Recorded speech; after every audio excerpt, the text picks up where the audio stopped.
Mais É, perto da internet não é possível. não tem como, né? Vamos orar para que o inimigo ele não tenha vez de trabalhar naquilo que o Senhor vai fazer nessa noite, no nome de Jesus. Amém?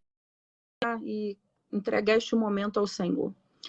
Pai, nós nos colocamos em submissão à tua vontade, à tua mão. Deus, nós sabemos que quando é para pregar a tua palavra, discernir as coisas que estão na tua palavra, o inferno se levanta, porque a intenção do inimigo não é que nós tenhamos o esclarecimento das coisas das suas escrituras, Pai, mas nós queremos repreender todo o mal. Ó Deus, o Senhor é dono de todas as coisas, o Senhor é dono da tecnologia, do ar, do vento, da atmosfera. Então, nós pedimos ao Senhor que o Senhor segure essa internet, Pai, para que a tua voz, não a voz do teu servo, se propague para todos aqueles que vão ouvir no nome de Jesus. E nós já cancelamos toda a obra do mal, já cancelamos toda a interferência na autoridade do nome de Jesus. Nós pedimos ao Senhor que o Senhor venha entrar nessa batalha e nessa guerra conosco. É o que nós te pedimos em nome de Jesus. Amém e amém. Amém. Amém. Graças a Deus. Deixa Que o eu falar Senhor uma coisa para a senhora, para a gente começar, e para os irmãos que estão conosco aí online. Quando os meus filhos eram pequenos, quando eles eram crianças, hoje são um homem e uma mulher, ali pelos anos 90, né? Final dos anos 80 e os anos 90, até o final dos anos 90. A gente tinha uma preocupação, né? Principalmente os líderes e os pais, para que os nossos filhos não fossem contaminados com uma coisa que chamava mensagem subliminar. Era uma mentira, era um engodo que vinha escondido, misturado com verdade. Então, era mensagem subliminar. Era muito comum isso, era muito comum. Né? Eram mensagens para atrapalhar a fé, para atrapalhar a infância. Então, essas mensagens vinham de diversas formas, vinham através de desenhos animados, programação infantil, através de música. Tá? E a gente tinha uma preocupação, havia um medo muito grande com uma coisa chamada um medo uma preocupação com a nova era. Os mais antigos diziam que na virada do milênio, essa nova era, ela chegou. Tá? Quando a gente entrou nos anos 2000, a nova era chegou, em plena nova era. De maneira que aquela preocupação nossa com mensagens subliminares, aquilo hoje em dia é refresco, é brincadeira de criança, porque hoje não tem mais mensagem subliminar. As mensagens hoje elas são diretas. Para não dizer que ainda não tem assim, que o diabo ele não se disfarça de alguma maneira, tá? Porque em relação às crianças a mensagem hoje é direta e muito clara. Mas ainda existe o seguinte: com o advento da informática, né, com o surgimento da internet, essa coisa de fazer vídeo se popularizou. Então, isso aflorou muito o narcisismo, a egolatria nas pessoas. Então, hoje, qualquer pessoa com o celular grava um vídeo falando aquilo que dá na telha, publica isso no YouTube, nas redes, e todo mundo tem conhecimento.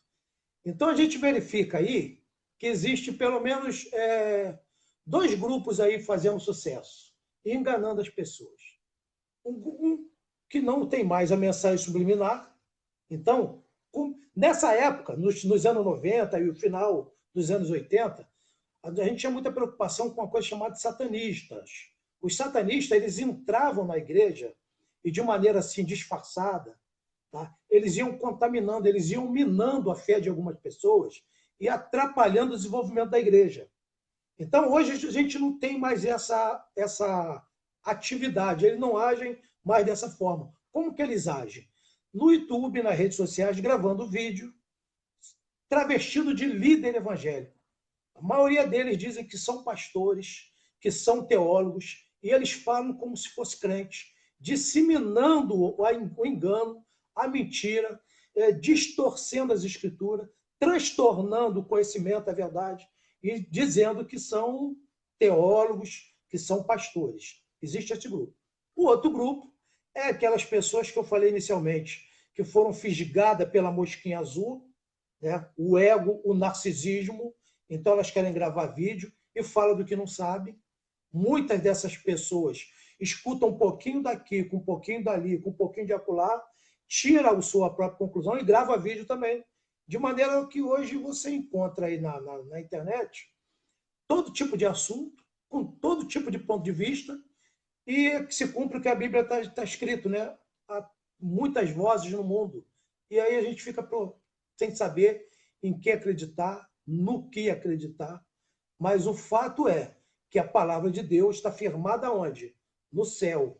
E a palavra de Deus continua sendo a palavra de Deus. Há todo tipo de interpretação possível, até entre nós mesmos. Além dos satanistas, são os ateus e os incrédulos que dizem que são pastores e teólogos. Tá? Dizem que estão do lado de cá, mas na verdade são inimigos da cruz. Além daqueles que não entendem e falam um monte de coisa conforme o entendimento deles, tem ainda as divisões dentro da própria igreja. O próprio povo de Deus cada um faz a sua interpretação, tá? E aí acaba tendo essa dificuldade, né, para a gente saber, afinal de contas, o que é a verdade, o que é o fato. Então, esses dias eu tenho dito o seguinte: nós, a igreja, esperamos o arrebatamento. Israel está esperando o Messias, não é isso? E existe, no meio da igreja, existe aqueles que estão esperando o anticristo. Então, nós temos hoje Israel esperando o Messias e a igreja. Dois grupos. Um grupo espera o arrebatamento e o outro está esperando o anticristo. Não sei por quê, que maluquice é essa? Estão doidos para conhecer o anticristo. Quem é esse grupo? É aqueles que creem que a igreja vai passar pela grande tribulação. Então, já de antemão, nesse nosso bate-papo, eu queria deixar claro aqui o meu ponto de vista, a minha posição. Ela sabe que os estudantes do Apocalipse, eles se dividem em pelo menos 3 grupos.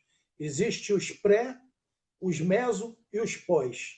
Os pré-tribulacionistas são aqueles que creem que o Senhor vai arrebatar a igreja antes da grande tribulação.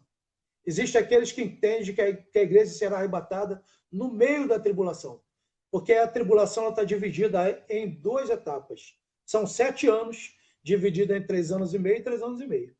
Então, os mesotribulacionistas, creem que o Senhor vai arrebatar a igreja na metade, no calor, quando o caldeirão estiver fervendo, o Senhor arrebatará a igreja. E os pós-tribulacionistas, creem que a igreja vai passar pela tribulação, ela verá tudo, e quando Jesus voltar, então ele vai...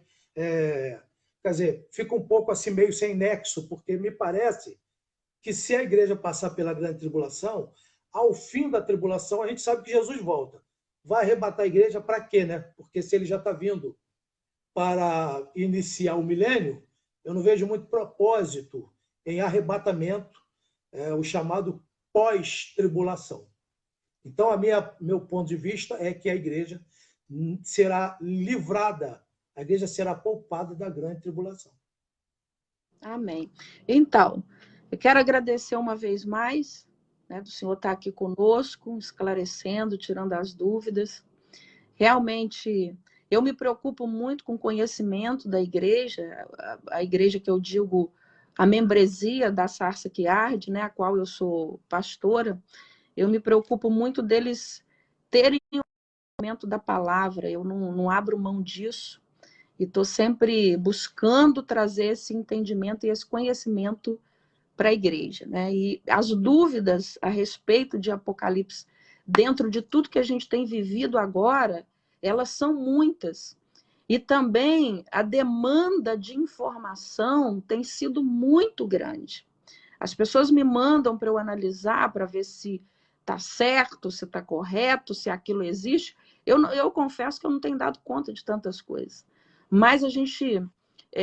vou falar de algumas coisas aí que eu ouvi de uma pessoa que, segundo essa pessoa e esse áudio, ela estava sendo tomada em profecia, e ela dizia, como se fosse o próprio Deus falando através da boca dela. Quem sou eu para questionar? A palavra diz para a gente não julgar o profeta, e sim a profecia, né? Que diz que a palavra a palavra do Senhor, ela é viva e verdadeira. E ela não pode ter duas vertentes, né? Ela tem uma vertente só, e o que o Senhor falou está aqui. A gente não tem que ter dúvida. E essa pessoa falando a respeito de que a gente viveria 3 dias de trevas e que seria para a gente ficar em casa, né? Ungir os umbrais das nossas portas, ficar em casa e nem abrir janela, fechar a cortina, porque a gente não poderia ver aquela escuridão. Então, assim, aí esse áudio cai na mente de uma pessoa que não tem muito conhecimento da palavra, a pessoa entra em parafuso, né? O que vai acontecer com a gente? Não sai, não vai na casa de vizinhos, estoca comida em casa. Então, assim, completamente fora da palavra, né? E as dúvidas são: o arrebatamento, quando vai ser, em que momento vai ser, Jesus vai vir quando, né? Que o senhor já deu até uma pincelada aí. O número da besta, como é que funciona esse número? O chip, tem pastores dizendo que esse chip não tem nada a ver, né? E a Bíblia é bem clara quanto a isso. Eu quero dizer para vocês, vão compartilhando aí essa live. Nós vamos fazer essa live em 3 etapas antes do pastor começar a falar.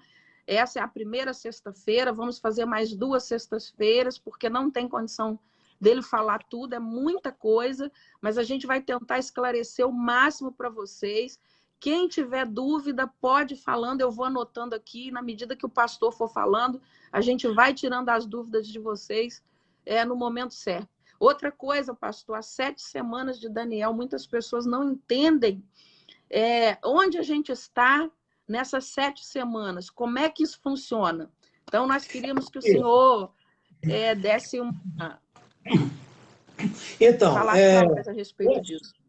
O livro do Apocalipse, o conhecimento do livro do Apocalipse, como o de todas as escrituras, é pertinente, é importante demais, mas para nossa salvação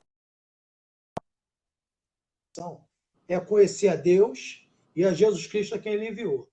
E conhecimento, pouco conhecimento ou muito conhecimento, não é fundamental para a nossa salvação, e a gente não vai para o inferno por conta disso, por conhecer ou deixar de conhecer o livro do Apocalipse. Porém, nesse momento agora, nessa conjuntura que a gente está vivendo, concernente a isso que a senhora acabou de falar, agora sim se faz muito importante, porque se a gente olhar para 30 anos atrás, tá, os nossos irmãos não tinham essa preocupação com isso, não. As pessoas falavam o seguinte: olha, não vamos estudar Apocalipse, não vamos ler. Os próprios líderes, os pastores, fechavam a Bíblia e falavam assim: ó, isso não é para o nosso entendimento ainda. E as pessoas viviam muito bem com Mateus, com as cartas paulinas, com os evangelhos, e muito bem. Só que agora, com essa proliferação dessas vozes que tem no mundo, tanta gente falando, então é importante a gente conhecer. Por quê? Porque nós estamos vivendo agora um período que a Bíblia chama de operação do erro, onde os valores estão invertidos e tem muita coisa no mundo acontecendo. E aí as pessoas ficam sabendo: será que já é? Será que isso aí já é a tribulação? Será que isso aí já são os 4 cavaleiros do Apocalipse? Então, por essas e outras razões, a gente precisa estudar sim. Quanto a esse vídeo aí, eu também tive acesso. Uma irmãzinha da igreja mandou para mim o vídeo de uma americana, né? Supostamente teria recebido uma revelação do Senhor, mandando os 3 dias de treva. Só que isso daí já é bem antigo, inclusive já se encontra.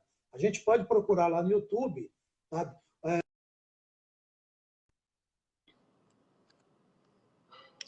Meu Jesus, há poder no sangue de Jesus. Fica aí, povo. Fica aí que já já ele volta. Nós vamos terminar essa live no nome de Jesus e nada vai nos impedir.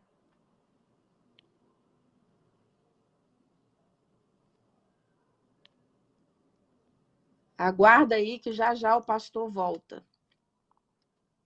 É bom a gente saber que essa barreira, essa dificuldade da gente falar sobre esse livro, né? Como eu falei no começo, há uma força contrária para a gente descobrir as coisas das Escrituras. Mas o pastor, daqui a pouco ele está aí, a gente não vai arredar o pé, não. Não vamos arredar, não, Hélida. Vai dar tudo certo, presbítero, Vito, não sai daí, porque em nome de Jesus, Marina, lá dos Estados Unidos, lá de Miami, vai ficando aí, galera, porque nós vamos, o negócio já começou pegando fogo, e a gente vai conseguir vencer esse dia aí, descortinando aí o Apocalipse com o pastor Celso, e ele tirando aí as nossas dúvidas, trazendo para nós o que está por trás, porque é revelado, né? Então, o Apocalipse, ele tem algo que está guardado e que Deus revelou através de João. E essa revelação, até a revelação, aquilo que é revelado, eu preciso ter o discernimento daquilo que é revelado. E o pastor Celso, ele vai nos dar essa revelação, esse discernimento do que é as escrituras em Apocalipse, que foi escrita na ilha, foi entregue na ilha de Patmos, né, através do apóstolo João. Escatologia quer dizer estudo da profecia relativo ao final dos tempos. Então, nós vamos, com certeza, descortinar isso aí hoje, em nome de Jesus, aprender um pouco mais. Caiu, entra lá de novo, do mesmo que você fez da outra vez. Pede seu filho, mas você está me vendo aí na internet?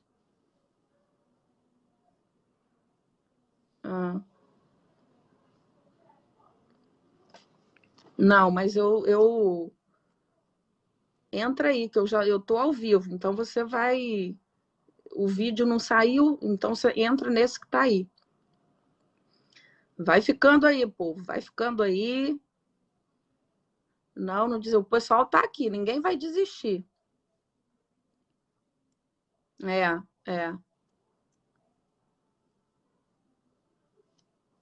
Me chama lá de novo, daquele mesmo jeito que o senhor fez.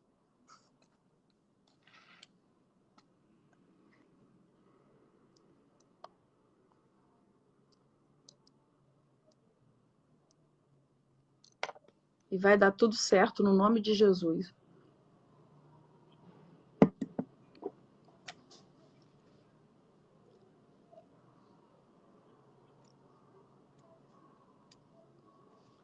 Aham. Uhum. É isso aí. Isso aí. Nada vai impedir. No nome de Jesus. Ó, tem gente lá de Portugal, mesmo 4 horas de diferença, eu tô firme aqui porque quero estudar. Eita glória. Não, o senhor tá me chamando lá no Message, de novo. Tem que ser onde o seu filho chamou. Tem os rostinhos aí. Logo embaixo aparece um monte de coisa. E o senhor tem que me chamar no... pedir para entrar. Igual o senhor fez da outra vez.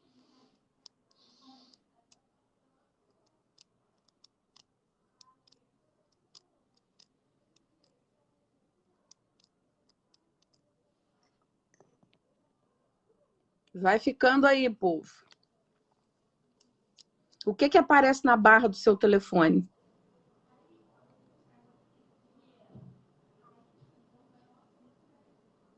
Não, um bonequinho, um rosto, alguma coisa. Tem o quê? Me diz.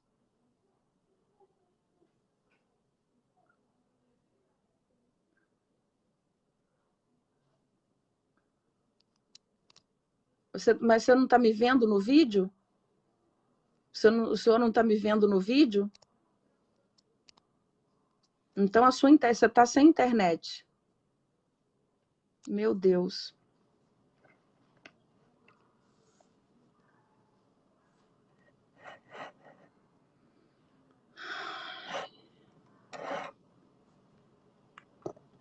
E aí, tá conseguindo me ver?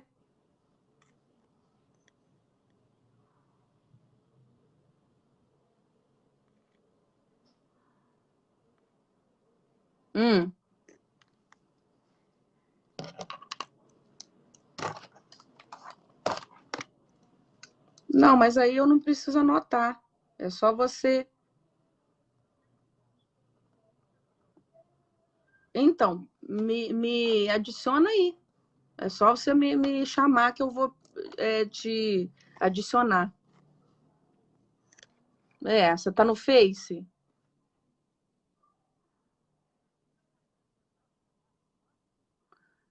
Tem um bonequinho para você pedir para adicionar. Hélida, você entrou onde para pedir para participar do vídeo? Você vai pedir para participar do vídeo, igual você pediu da outra vez.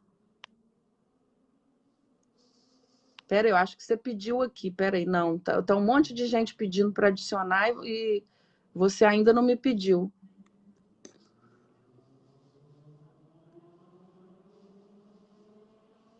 Pera aí. Sôngela, tá. Tô aprovando aqui.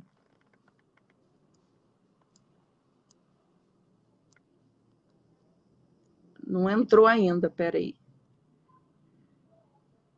Sôngela Ribeiro. Aí, já chamei aí. Meu Deus. Luta. Então, luta. Continuar?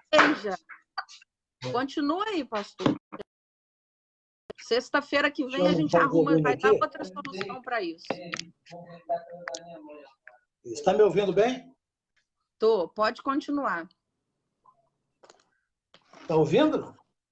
Tô te ouvindo, tô te ouvindo.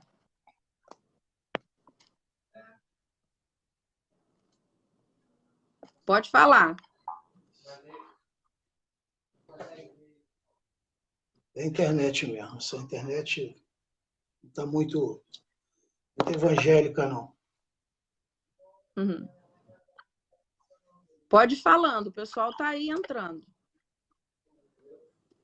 Acho que aqui com o lugar. Aqui que tá. Pastor, pode falar.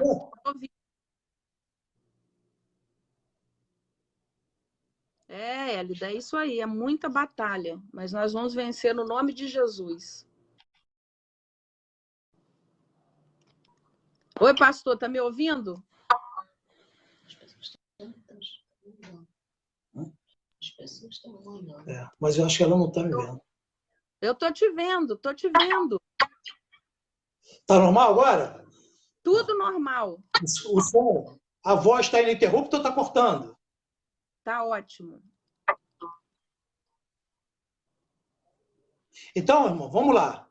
O que nós estávamos falando quando caiu aqui a rede para mim, é que esses 3 dias de escuridão, isso é uma falácia, não tem nada a ver. Inclusive, a data que estava previsto já passou. Tá bom? Inclusive, tem vídeo no YouTube desmentindo isso. E essa mulher é uma mulher católica americana e foi uma viagem. Em relação ao Covid, em relação ao coronavírus, há muita preocupação, né? Não que seria já o apocalipse, mas as pessoas ficam preocupadas achando que isso é a mão de Deus, que já é a ira de Deus, tá bom? Porque o Apocalipse ele prevê 7 anos de grande tribulação. E nessa grande tribulação, uma das coisas que vai acontecer é o derramamento do cálice da ira de Deus. sabe? Então, as pessoas ficam perguntando, será que já é a ira de Deus? Pois bem, isso que nós estamos vivendo aí, na verdade, eu prefiro atribuir ao... como está escrito lá em Gálatas 6,7. Tudo que o homem semear, isso mesmo ele vai colher, ele ceifará. Então, eu acredito que é isso que está acontecendo. É uma atitude impensada do homem, acabou provocando isso daí, o chamado vírus chinês. Porque a gente vê que lá onde originou essa doença, esse vírus, na cidade de Wuhan, lá naquela feira, os camaradas têm lá na feira uma bancada, né, onde ele corta o sapo, no mesmo lugar ele corta o rato, ele corta a cobra, ele corta o morcego, e depois ele lava com uma água suja. Tá? Então a gente sabe que os vírus eles sofrem mutações. O que aconteceu foi uma mutação genética de vírus, de bactérias que existem, que são naturais nesses animais silvestres, eles se juntam.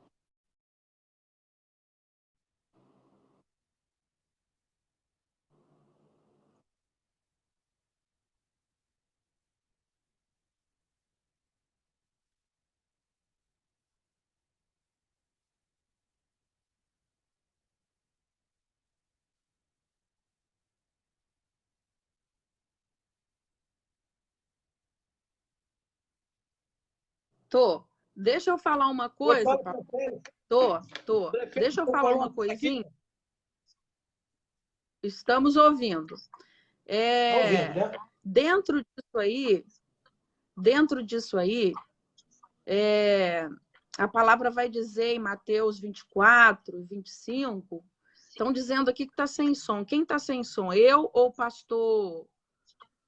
o pastor Celso?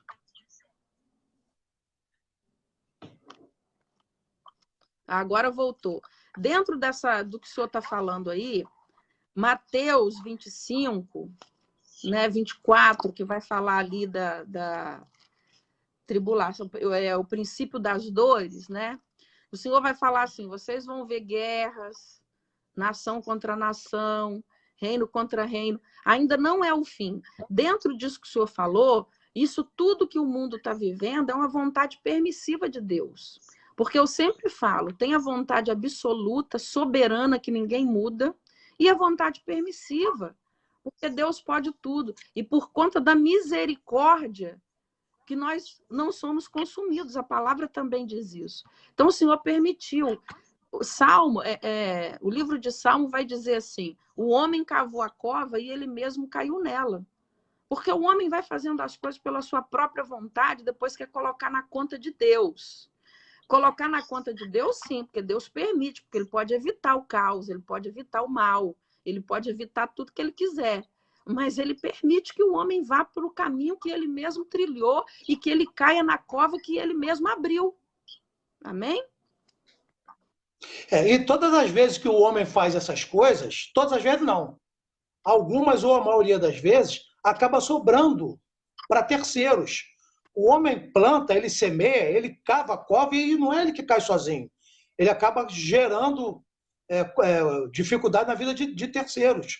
Como é esse caso aí do vírus chinês. A senhora vê, por exemplo, nós aqui, na nossa cultura, a gente que não é judeu, a gente come crustáceo, a gente come camarão, a gente come ostra, siri. E esses animais, eles estão vedados lá pelo cerimonial judaico. Na lei de Moisés, esses animais, essas comidas, elas não pertenciam à culinária judaica por conta da lei de Moisés. E se a gente for ver direitinho, não é por uma questão apenas religiosa, não é uma questão apenas cerimonial, é uma questão de profilaxia, porque esses animais eles podem trazer doença, podem trazer mal para a saúde humana. Então a gente aqui acaba comendo, você limpa bem direitinho o camarão e você come. Você limpa direitinho lá um siri, você come. A gente come o porco com muito cuidado, esquenta bem aquela carne e tal, mas a gente não deveria fazer isso. Então lá nessa região, lá no Oriente, principalmente na China, eles comem rebeldia a Deus. Eles sabem que esses animais são impuros, segundo a lei de Moisés. Então, parece que eles têm um prazer em desafiar Deus. Então, na verdade, eles estão procurando esse problema, estão procurando isso. E acabou acontecendo. Então, não é a mão de Deus, não é uma ação direta, de vontade de Deus, não. Tá? É a ação do próprio homem, ele mesmo acabou criando essa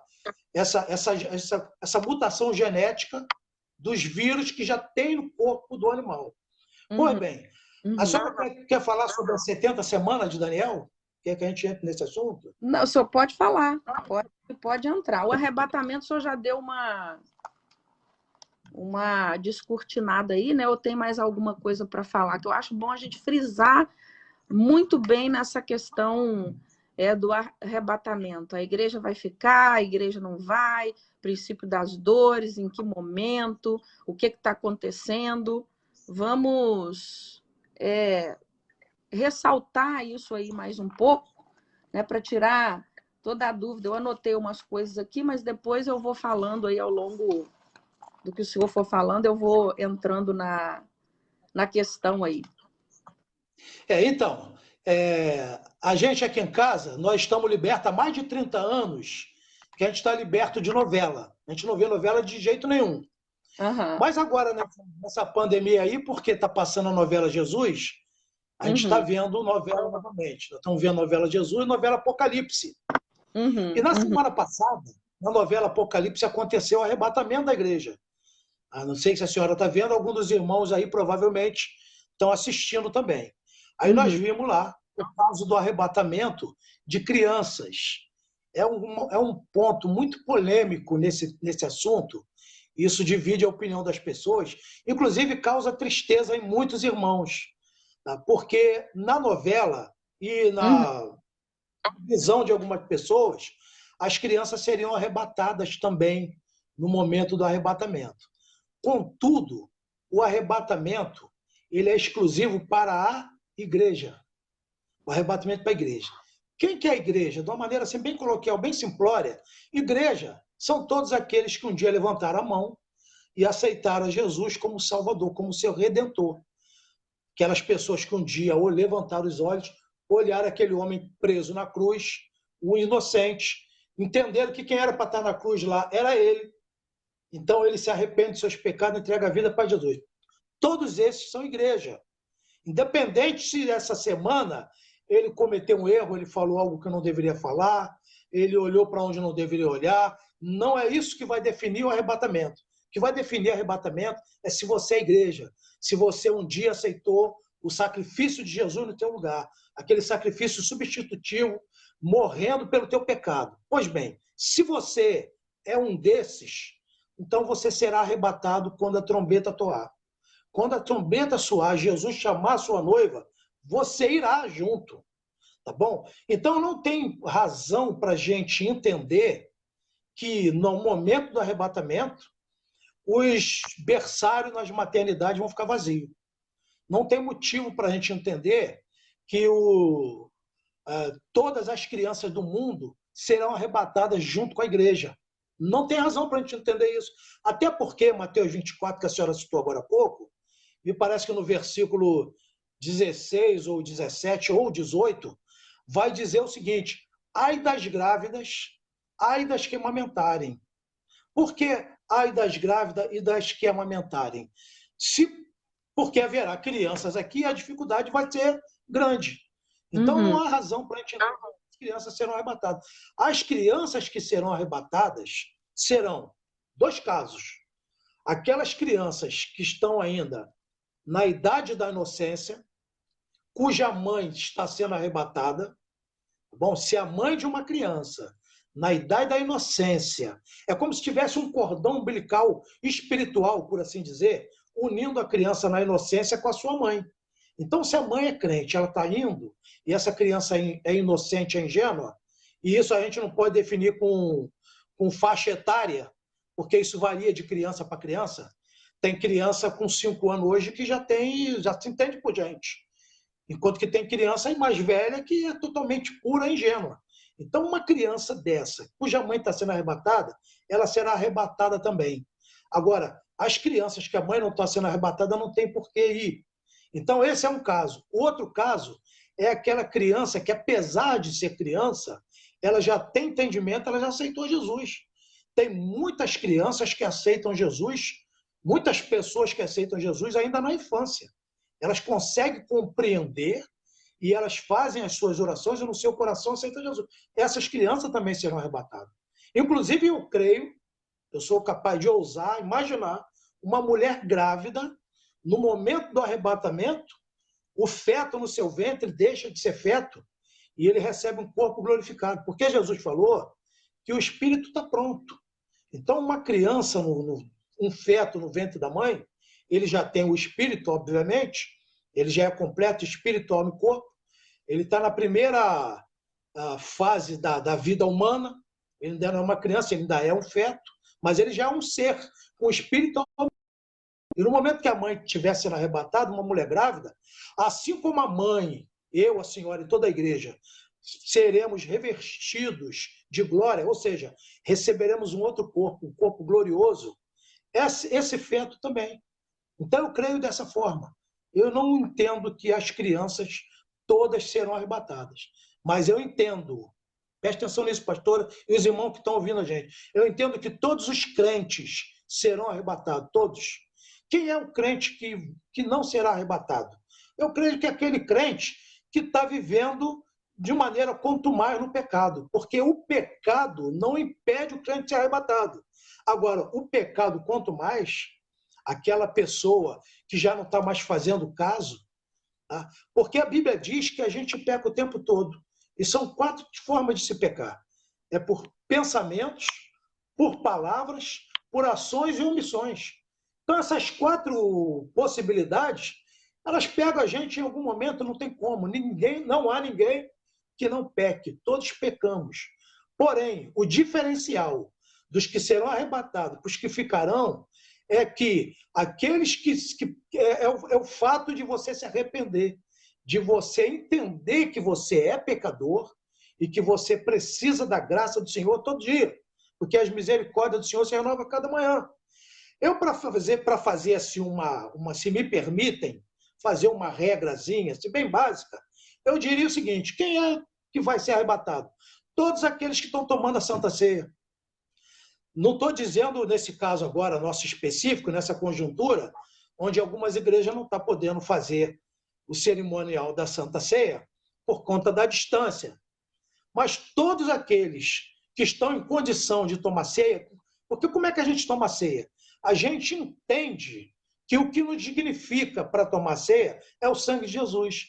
Então, todas as pessoas que entendem isso, que elas estão debaixo da cobertura do sangue de Jesus, não é por merecimento, não é por mérito pessoal nem nada disso, mas são somente pela graça, todas as pessoas serão arrebatadas. O entendimento, sabe? A exegese de Mateus 25 é que complica um pouco a guerra. O que está escrito lá em Mateus 25? Uma das coisas é a parábola das virgens.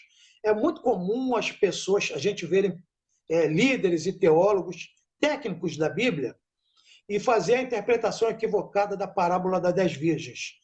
Porque a parábola vai dizer que haviam 10 virgens, onde 5 eram prudentes. Ou seja, elas tinham óleo nas suas lâmpadas. E 5 eram loucas. A Bíblia chama de louca aquela pessoa que está vivendo uma vida sem temor, sem sabedoria, sabe? Ela não se preocupa com a sua alma, com a saúde do seu espírito. A Bíblia chama de louco. Pois bem, e de repente acontece o arrebatamento. Essa parábola está falando claramente do arrebatamento. À meia-noite vem o noivo e as virgens se preparam. E aquelas que tinham azeite na lâmpada foram, as outras 5 não tinham, foram providenciar o azeite. A gente sabe que dentro da linguagem simbólica, o azeite seria o Espírito Santo. Então, quem foi com o noivo, que nesse caso aí é o Senhor Jesus? Quem foi? Foram aquelas que tinham o Espírito Santo. No entanto, se a gente olhar para a parábola com atenção, a gente não vai encontrar a noiva. Ele veio para buscar a sua noiva. Isso é uma figura do arrebatamento. Tá? Só que a noiva não aparece no contexto Na parábola, ele está falando apenas das virgens. E, afinal, quem seriam as virgens, então, nessa parábola aí? Ou na Bíblia, de uma maneira geral? As virgens está sempre se referindo a Israel. A virgem está se referindo ao povo lá, aos judeus. Às vezes a Bíblia fala, a virgem do meu povo está se referindo a Jerusalém.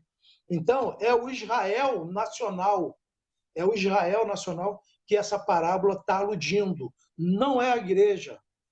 Quando diz que 5 ficarão, não é a metade da igreja, não é, são os judeus. Porque num casamento, numa cerimônia de casamento, a gente aqui chama de daminha, as daminhas que vão precedendo a noiva.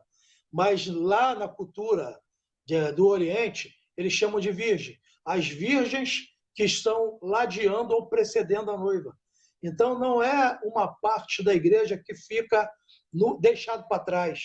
Está falando dos judeus, os que a gente conhece como judeus messiânicos, aqueles que já aceitaram Jesus, sabe? Eles já entenderam que o Messias já veio há 2000 anos atrás, Jesus, e como aceitaram Jesus, eles já... No momento do arrebatamento da igreja, eles irão, porque eles agora já são igreja também. Agora, vai ficar quem? Todos aqueles judeus que não aceitam o Jesus de Nazaré, o filho de Maria, como Messias, continuam aguardando. Então, esses são as virgens. Então, nós não temos motivo nenhum para acreditar que qualquer parte da igreja ficará. Até porque, pastora Marlete e caríssimos irmãos, depois que a igreja for arrebatada, quem ficar para trás não pode mais ser chamado de igreja. Eles vão ficar por conta deles. Eles não conseguirão se reunir. Eles não conseguirão formular igreja ou ajuntamento. Pelo contrário, vai ser cada um. Principalmente aquelas pessoas que entendem o que foi que aconteceu.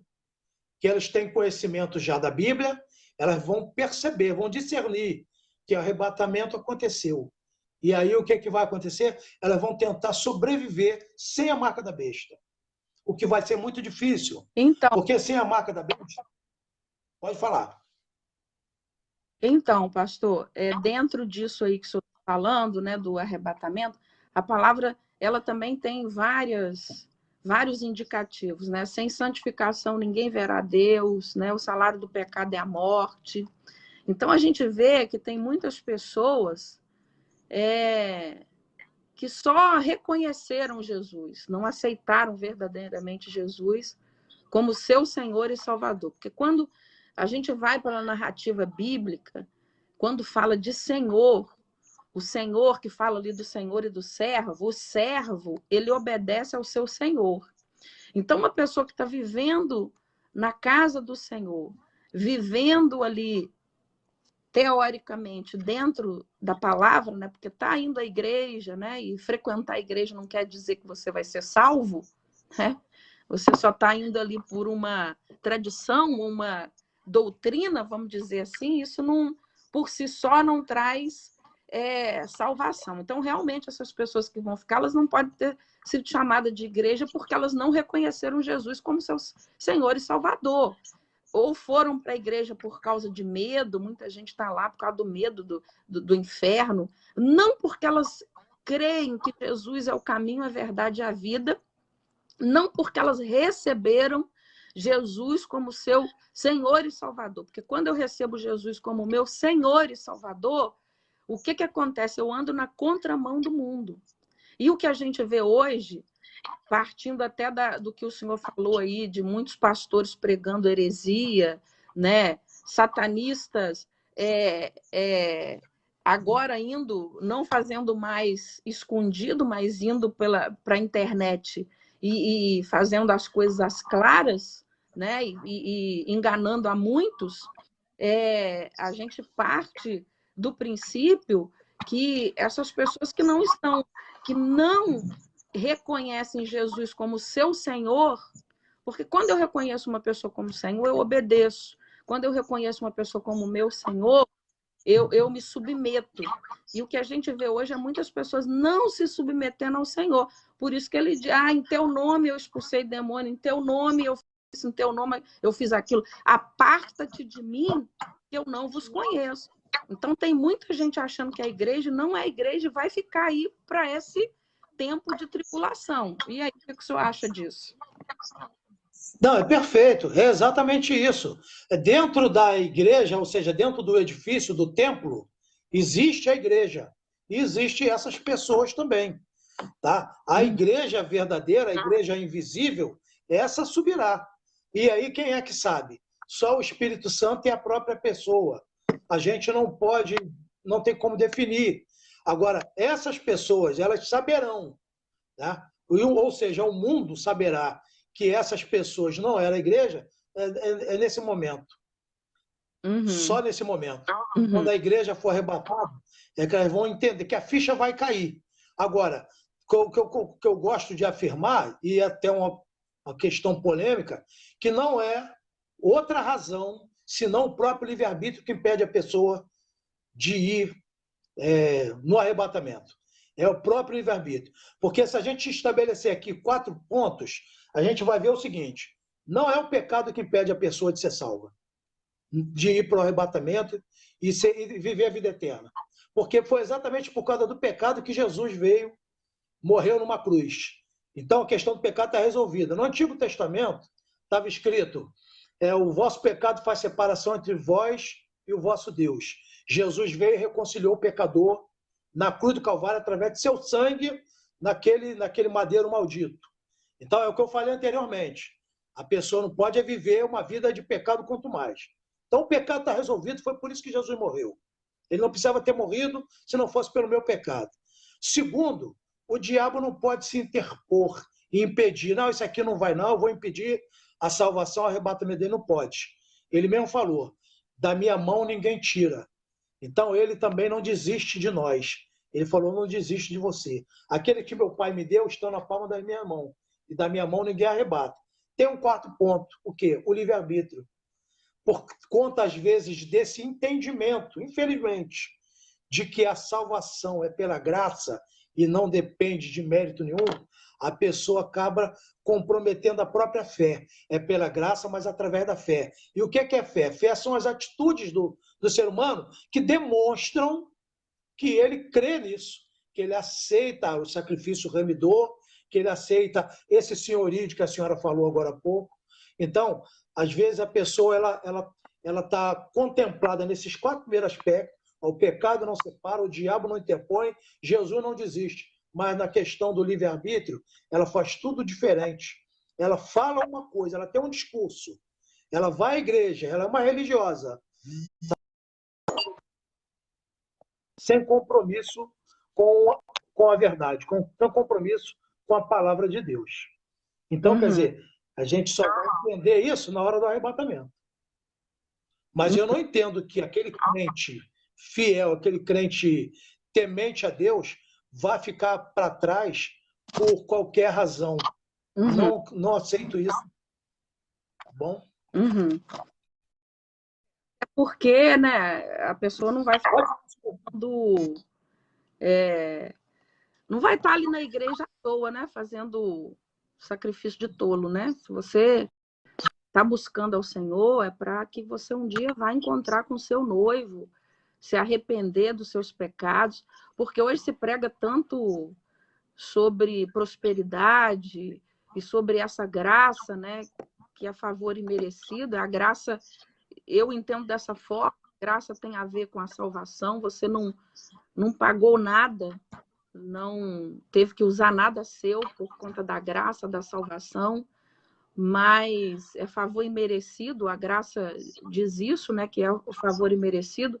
Mas para eu encontrar com meu noivo, eu preciso, a palavra diz, né, prepara-te, ó Israel, para encontrar com teu noivo. Então tem que haver uma preparação, né? A palavra diz que as coisas velhas ficaram para trás, eis que eu sou uma nova criatura. Então, se eu sou uma nova criatura, eu não posso viver no conceito de uma vida que eu tinha antes de conhecer a Cristo. Eu preciso ter uma postura diferente. O Senhor, quando encontra assim, ó, Eles perguntam quantas vezes eu devo perdoar o Senhor? 70 vezes 7. E aí eles dizem assim, então aumenta a nossa fé, porque nós não temos fé para isso, né? Para perdoar. Quão difícil é o ser humano lidar com as questões dele, não com as coisas do mundo, mas dele em especial, com a alma. Davi já foi dizer, né? Porque estás abatido a minha alma, porque te perturbas dentro de mim. O próprio Paulo diz, aquilo que eu quero, eu não faço, mas o que eu não quero, isso eu faço. Então, é uma luta interna. E as pessoas não querem ter esse tipo de trabalho e coloca na questão da graça. Não, eu já fui salvo. Acaba banalizando, né? Oi? Acaba banalizando a graça. Exatamente. E acha que tudo é pela graça. Não, eu peco e está tudo certo, porque eu tenho a graça. Jesus me ligou de novo com o Pai. Mas não pode esquecer que essa ligação é a cruz. A cruz foi renúncia. Então, a gente precisa renunciar coisas. É de graça? É. Mas eu preciso renunciar coisas para eu ter uma vida com o meu Senhor, eu ter uma vida com o Deus que eu escolhi, que Ele seja Senhor da minha vida, né? Quando eu digo que Ele é Senhor da minha vida, eu preciso ser o discípulo, porque discípulo é seguidor, então eu vou seguir o que Ele falou. Eu preciso ser uma pessoa que perdoa, eu preciso ser uma pessoa que ando na contramão do pecado, que obedeço os mandamentos, que é honrar pai e mãe, amar o Senhor. Como que a gente diz que ama o Senhor? É o primeiro mandamento, amarás o Senhor teu Deus, acima de todas as coisas, de todo o seu coração, de todo o teu entendimento. O Senhor nos amou de uma forma que Ele deu aquilo que Ele tinha de mais precioso, deu o único filho. Então, como é que a gente pode dizer que ama o Senhor se a gente não está disposto a abrir mão de coisas nas nossas vidas? Né? Exatamente isso, né? A gente não pode banalizar a graça, tá? O que precisa é haver essa postura, esse posicionamento, entendendo de que nós, né, aquele que diz que não peca é mentiroso. No entanto, a gente não pode tornar isso banal e achar assim, o Senhor sabe todas as coisas e viver uma vida de qualquer forma. O que a gente precisa é ter essa postura, esse desejo, sentir nojo do pecado, se sentir mal cada vez que a gente comete a falha, entendendo todo dia de manhã, todo dia, quando a gente acordar, que a gente só acordou pela misericórdia e pela graça de Deus, e que se a gente errar, todas as vezes fala, Senhor, tem misericórdia, tem compaixão, que a gente não pode banalizar a graça e nem entrar pelo campo do farisaísmo, achando que sendo religioso, não. A gente precisa ter dentro do nosso coração essa postura, esse ódio, esse nojo do pecado. É dessa forma que a gente será arrebatado. Deixa eu falar para a senhora aqui. As pessoas perguntam muito sobre as 70 semanas de Daniel. Realmente está lá no capítulo 9 do livro do profeta Daniel, sabe? Foi no momento em que Daniel estava tendo revelações tremendas da parte do anjo Gabriel, e nesse momento o anjo Gabriel vai dar para ele como se fosse a cereja do bolo, sabe? Vai dar a tônica, a suma, vai dar a conclusão do assunto. E Daniel vai falar para ele o seguinte, se eu não me engano, é Daniel 9, 24... por aí, 24, se eu não me engano. Isso. Aí o anjo Gabriel vai falar para Daniel o seguinte, Daniel, leia e entenda o seguinte, 70 semanas estão determinadas sobre o teu povo. 70 semanas para dar fim à iniquidade, para expiar o santo dos santos, dar fim aos pecados, e diversas coisas que o anjo Gabriel diz para Daniel que vão acontecer dentro dessas 70 semanas. Pois bem, todas essas coisas que o Gabriel falou para Daniel, que iriam acontecer dentro desse período, todas elas já aconteceram. Aconteceram onde? Na cruz. Na cruz, Jesus selou a profecia, ungiu o Santo dos Santos, expiou a iniquidade, deu fim a pecado, enfim. Jesus fez isso tudo na cruz. Então, nessas 70 semanas, estão incluídos, inclusive, o sacrifício remidor, a vida de Jesus. Então, para entender as 70 semanas, precisa entender o seguinte, que essas semanas são semanas proféticas. Na verdade, uma semana não tem 7 dias, na verdade, aí são semanas de anos. Cada semana dessas 70 são 7 anos. Então, são 70 semanas, ou seja, são 70 vezes 7 anos. Na verdade, são 490 anos. Então, o que o anjo Gabriel está dizendo para Daniel é o seguinte, Daniel, dentro de 490 anos, tá bom? Vai se cumprir todas essas coisas sobre o teu povo, ou seja, os judeus, e sobre a tua santa cidade, Jerusalém, ou Israel, de uma maneira mais ampla. Então, todas é uma profecia para Israel, para os judeus, que vai ocorrer dentro de 490 anos. Pois bem, 483 anos já se cumpriram. Ou seja, 69 semanas, que são 483 anos, já se cumpriram. Só está faltando uma única semana. Tá bom? Tudo que o Gabriel falou para Daniel que ia ocorrer, já aconteceu em 483 anos. Qual é a data que a gente tem? A gente tem que partir de uma data para a gente fazer essa conta. São 490 anos, mas a gente começa a partir do ano 445 a.C. Tá bom? Quando foi que isso aconteceu? Foi quando o imperador Ciro, foi na época do governo do Império Medo-Persa, foi quando o imperador Ciro, Artaxerxes, pergunta para o copeiro Neemias, por que você está triste? Ele explica, olha, como eu não vou estar? Se a minha cidade está destruída, queimada a fogo, tudo lá virou cinza. Então, ali, o imperador Artaxerxes dá a Neemias a autorização escrita, dá permissão para ele vir para a cidade, para Jerusalém, e restaurar a cidade de Jerusalém. O templo já havia sido reconstruído através do governador Zorobabel, sacerdote Josué, mas a Jerusalém, naquela época, sem muro, a senhora sabe que uma cidade sem muro era...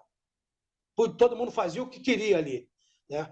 Então, Neemias vem para reconstruir o muro. Pois bem, no ato dele dar essa autorização, esse ato é marcante, é simbólico. A partir dali, isso aconteceu no ano 445 antes de Jesus. A partir dali começa a contagem das 70 semanas. Dali a 483 anos, Jesus sobe na cruz e morre na cruz. Aconteceram 69 semanas, desde a saída da ordem para restaurar Jerusalém, e a gente vê isso lá no livro de Neemias, capítulo 2. Desde lá até a cruz, aconteceram 69 semanas, ou 483 anos. Então, ficou faltando uma semana. Que semana é essa? É a semana que vai acontecer depois do arrebatamento da igreja. Então, observa que há um hiato entre a semana 69 e a semana 70. Porque essas semanas, a gente entende que Israel é o Kairos, Israel é o relógio de Deus. Dentro do Kairos, a semana 69, ela está ligada na semana 70. A 70 vem imediatamente após a 69. Mas no nosso tempo, Cronos, já passaram 2000 anos e a semana 70 não ocorreu. Por quê? Porque a semana 70 é a semana do anticristo. É os 7 anos do governo do mal aqui no mundo, que Deus vai autorizar, Deus vai entregar a ele, vai autorizar o diabo governar durante 7 anos. Então, no relógio de Deus, a semana 70 está ligada na semana 69. Mas no nosso relógio, no nosso calendário, no nosso Cronos, há aí uma lacuna de 2000 anos. O que é isso daí? É o período da igreja. A igreja, ela foi introduzida nisso. A igreja que estava onde? Estava em Cristo. Estava nos planos de Deus. O Senhor sempre esteve concebido, sempre esteve grávido da igreja. A igreja estava nele, nas suas entranhas. E Jesus gerou a igreja. Então, a nenhum dos profetas do Antigo Testamento foi revelado esse mistério chamado igreja. Eu estou usando a palavra mistério porque o apóstolo Paulo diz que a igreja é um mistério que esteve oculto em Cristo desde os tempos eternos. Então, nenhum dos profetas do Antigo Testamento concebeu a ideia de uma igreja. O que é a igreja? Nós, os gentios, tendo o privilégio de ser filhos de Deus, de sentar na mesa com a raça eleita, com Abraão, Isaac e Jacó. A nenhum dos profetas isso foi revelado. Aliás, na própria igreja a igreja teve uma aversão em relação a isso. A gente vê lá o apóstolo Pedro, quando ele vai estar lá em Cesareia, e ele vai subir, ele sobe na laje para aguardar o almoço que estava demorando, né? Em Jope, me parece que é Jope, me perdão se eu estiver errado, e ali ele tem uma visão de um lençol que está todo tipo de comida imunda e fala para ele, Pedro, mata e come. Ele diz, de maneira nenhuma eu vou tocar em coisa imunda. E aí a visão insiste 3 vezes e se recolhe. Ali o Senhor estava revelando para Pedro que a salvação, que a reconciliação, que a adoção, a filiação, a eleição, tudo aquilo que era exclusividade só da raça eleita dos judeus, agora seria também dos gentios. O Senhor estava revelando isso para Pedro. Pedro demorou para compreender isso, mas o apóstolo Paulo entendeu isso. Por isso o apóstolo Paulo é chamado de o pregador dos gentios. É o apóstolo dos gentios. Né? Pois bem, então, a igreja era um mistério realmente, porque na igreja está toda a sabedoria e o poder de Deus na igreja. A igreja é o baluarte da verdade, do conhecimento, do poder de Deus. Tá? E isso daí, a igreja, ela já consta já de 2000 anos no nosso Cronos. Quando a igreja for suprimida, quando a igreja sair de cena, ou seja, quando ela for arrebatada, o apóstolo Paulo, inclusive, usa uma expressão plenitude dos gentios.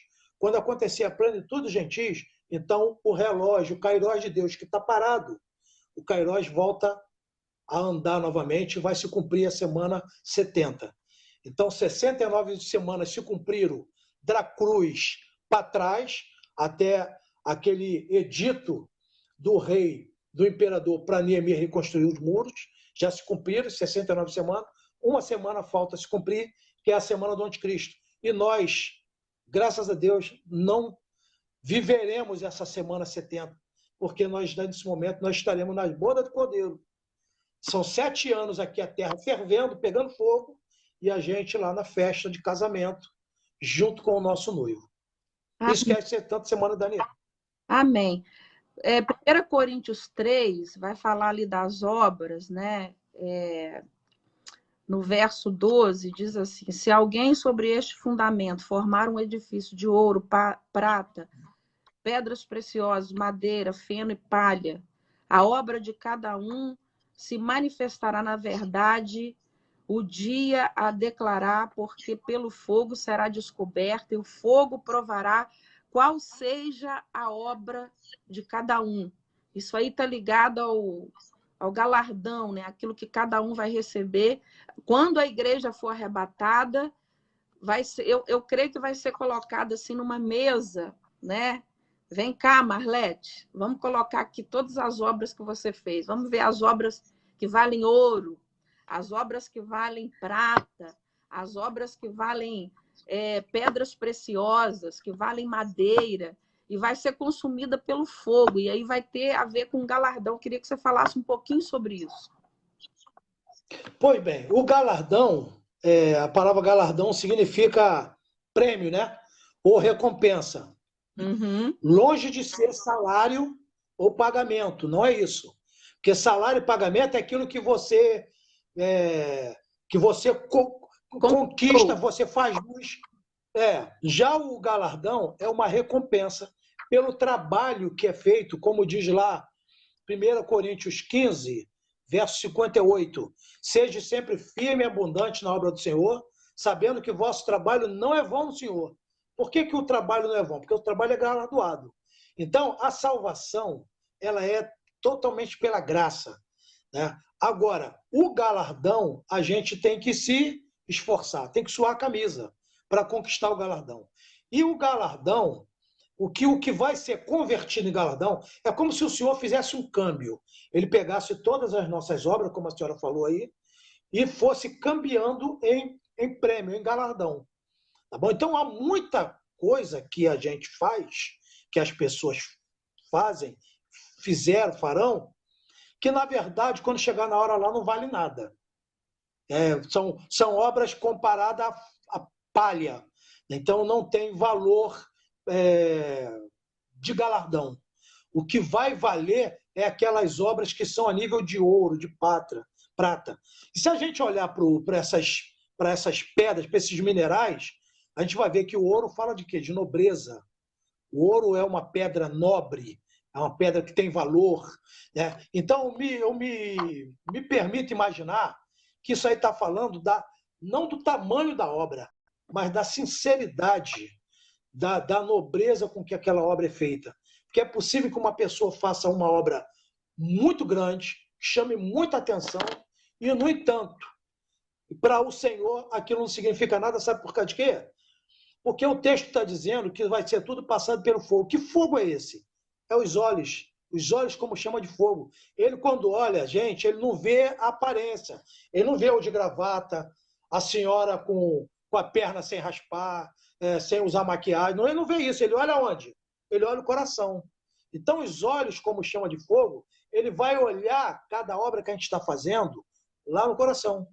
De repente, eu sou um grande pregador, um grande conferencista, e eu vou receber um galardão menor do que a pessoa que faz a faxina na minha igreja.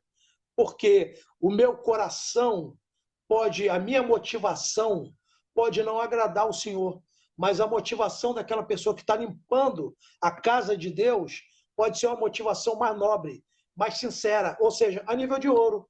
Uhum. Então, o galardão é algo que a gente vai receber de acordo com a nossa obra, mas não se engane, é a obra que é para o Senhor ver, fazendo para Deus, não é para receber elogio dos homens, porque se for para isso, pode até ganhar alma. Na verdade, é palha, porque vai ser passado pelo fogo das chamas de olhos como chama de fogo. Vai se consumir rapidamente, né?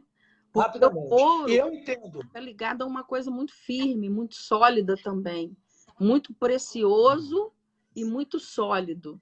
Então, se a obra que você fez para o Senhor ela for preciosa para Deus, não para homens, né? Tem muita gente fazendo coisas para agradar homens. Tem muita gente fazendo coisas para atrair os homens, não para atrair a presença do Senhor. E essas obras elas vão ser tidas como palha, como madeira que se consome ali. E aí muita gente, mas eu fiz tanto, né? Como aqueles que chegaram dizendo, em teu nome eu fiz isso, em teu nome eu fiz aquilo. Fez para o seu próprio deleite, para o seu próprio conhecimento. Porque aí a gente fala assim, Senhor, mas eu fiz tanto, mas só Deus conhece o coração, foi o que o Senhor falou. Só Deus conhece o coração. E aí ele vai avaliar. A palavra diz que ele tem uma balança, né, de aferir. Então, essa balança do Senhor vai aferir a obra de cada um, o galardão de cada um. Não sou eu. Não sou eu que vou chegar ali, não. A obra dela não foi maior do que a minha. A minha foi muito maior, porque eu dei mais tempo, eu fiz mais isso. Não está ligado a tempo, não está ligado à quantidade, mas está ligado à sinceridade do coração. Porque eu posso fazer Por isso que fala de ouro. Por isso que fala de ouro. O ouro é isso. É a nobreza, é a sinceridade do coração que vai ser cambiado em galardão. É Exatamente. Exatamente. E tem um detalhe. Ninguém imagine que o galardão serão coisas. Porque as pessoas pensam assim, eu vou receber minha mansão celestial. Né? Aí eu fico imaginando, para que uma mansão? Né?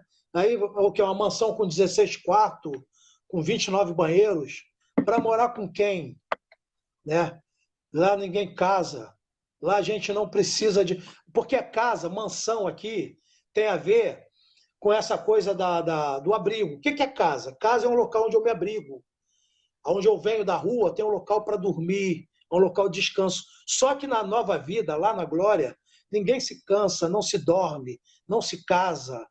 acabou o cansaço, a gente vai trabalhar o tempo todo sem cansar. As pessoas, inclusive, falam assim, fulano descansou. Bem, descansou da obra aqui da terra, mas vai trabalhar muito nessa nova vida e a gente vai ter um corpo glorioso. O tempo não passa, não tem relógio, sabe? Então, é uma nova dispensação, é uma nova ideia de vida. Então, o galardão não são coisas, não são objetos. Me parece que o galardão tem a ver com a quantidade de glória que haverá no nosso corpo. Porque o nosso corpo vai ser revestido de glória. E me parece que o galardão é a diferença de glória, mais glória, menos glória, de acordo com a obra. E ninguém deixa de ser salvo porque não recebeu o galardão. Porque o texto que a senhora falou diz que se a obra for toda queimada, ele vai sofrer dano. Que dano? Ele vai perder o galardão. Mas ainda assim ele será salvo. Então, isso significa que se uma pessoa quiser hoje aceitar Jesus, sentar no banco da nossa igreja e não fazer nada, não pregar o evangelho, não falar de Jesus, não fizer nada, ainda assim ela está salva. Mas sem galardão nenhum. Sem galardão nenhum. E não vale a pena. Meu Deus. Melhor a gente sentir o prazer de trabalhar na seara. É verdade. É isso aí. A gente saber que a gente vai encontrar com Jesus com algo para mostrar, né? Imagina o que você fez, não Pois é. nada. Como aqueles homens, né, do talento, o que você fez com o talento? Eu enterrei e guardei e não fiz nada. É muito triste a gente estar diante do nosso... E quando fala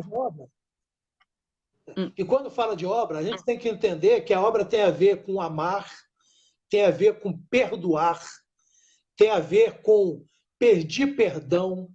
Que a gente pensa em obra, a gente só pensa em ativismo. Normalmente é o que vem à nossa cabeça. Construir, fazer, abrir congregação, fazer faxina na igreja, tocar na igreja, trabalhar na obra do Senhor, de cesta básica, ativismo. Tudo isso aí tem o seu lugar e é importantíssimo.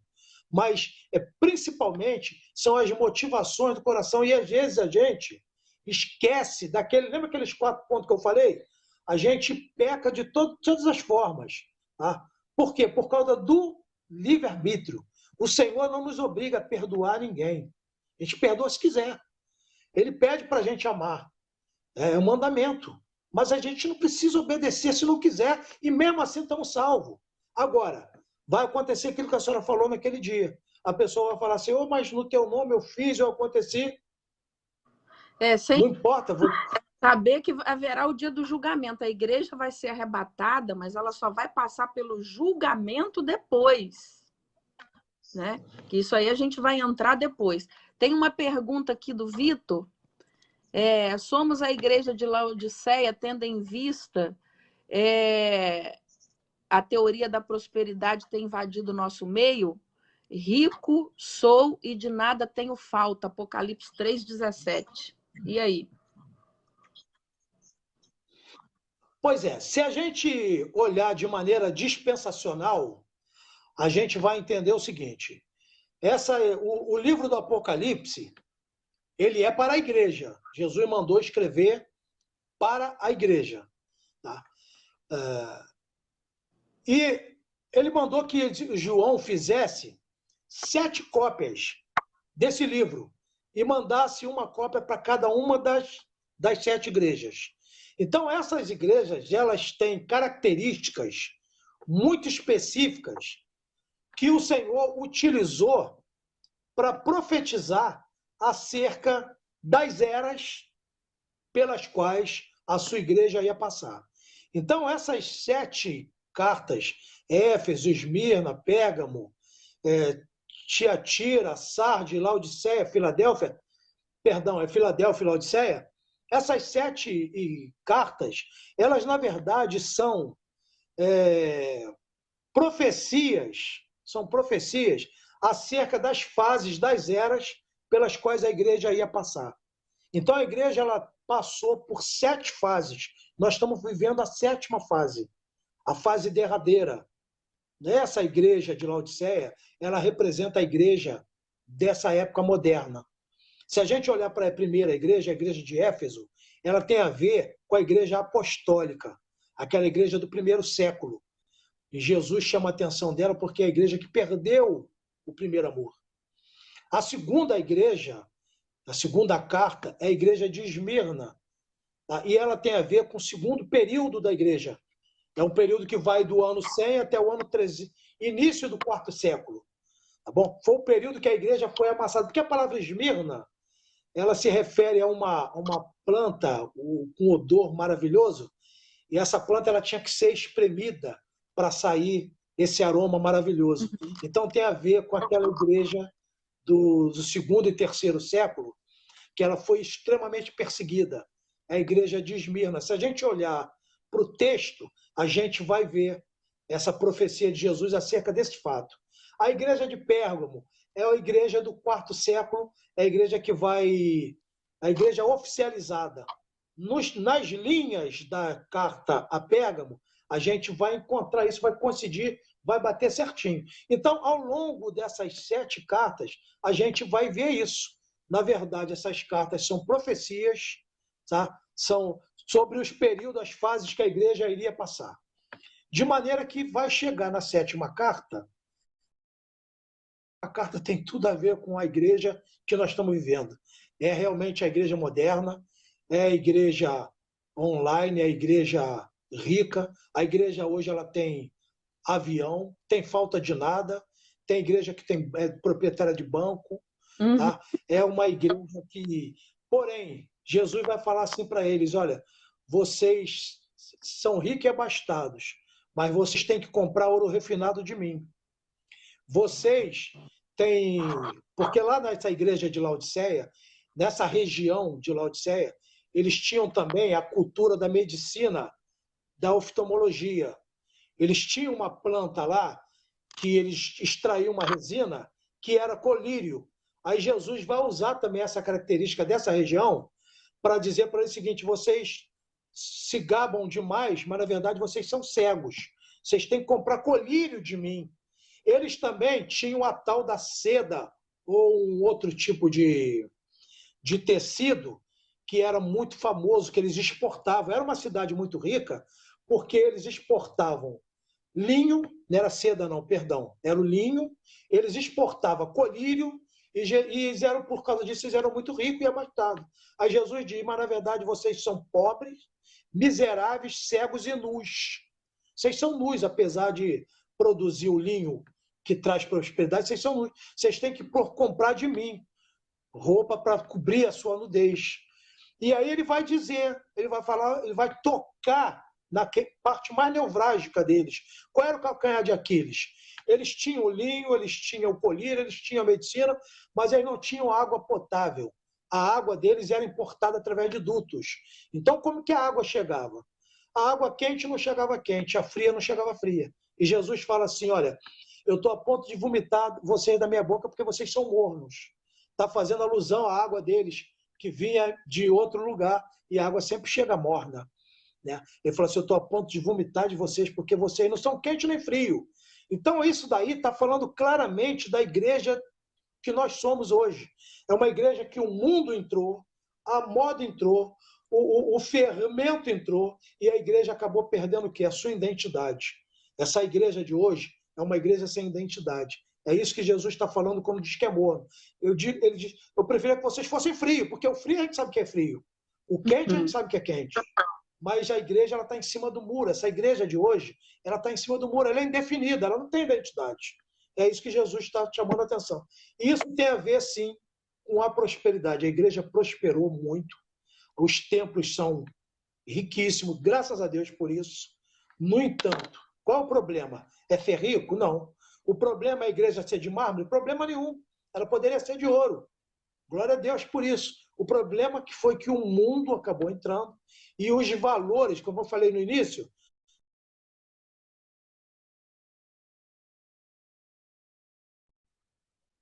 valores cristãos foram substituídos por valores do mundo.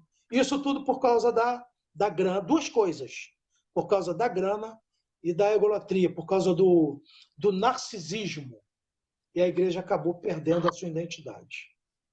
Então, essa igreja, a igreja de Laodiceia, é a igreja que vai ser arrebatada. É nesse período que vai acontecer o arrebatamento. Por quê? Porque ela é a sétima igreja. Por causa daquele simbolismo do número 7. O número 7 é o número do completo, do absoluto. É quando termina. E interessante, a Bíblia, eu falo muito isso, quando vou falar um pouquinho do Apocalipse, não tem esse conhecimento que o Senhor tem, mas algumas coisas a gente entende. Eu sempre falo que o Senhor, até trazendo para as 7 cartas, as 7 igrejas, cada um tinha um perfil, né? E que a gente traz para a nossa realidade cada coisa de cada igreja. E o Senhor fala de algo que é natural a nós, que nós conhecemos, né? Para cada igreja ele falou numa linguagem em que a igreja precisava entender, porque o Senhor não vai falar uma coisa que a gente não vai entender, vai ficar boiando, né? Quando ele se revela para João e que diz a beleza da Jerusalém celestial, ouro, pedras preciosas, jaspes, né?